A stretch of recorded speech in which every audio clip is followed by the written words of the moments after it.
Buddhist students burn the photograph of President Nguyen Van Thieu. Smouldering resentment that the president refuses to postpone or to cancel the October 3rd election in which he's the sole candidate has now indeed burst into flame. The first demonstrations followed an announcement by Buddhist leaders that their followers should boycott the election. A press conference called by the militant nguyen Buddhist sect in its Saigon pagoda was dispersed by police before it could be held. The Buddhists had been expected to rally behind General Min, but he withdrew from the election last month, calling it a disgusting farce.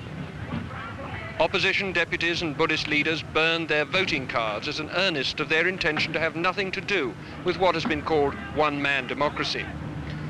At the weekend, police first allowed deputies and their supporters through the barricades to the National Assembly.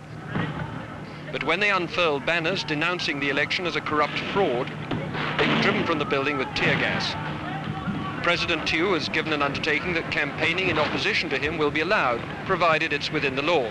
But the police had no hesitation in driving these demonstrators away.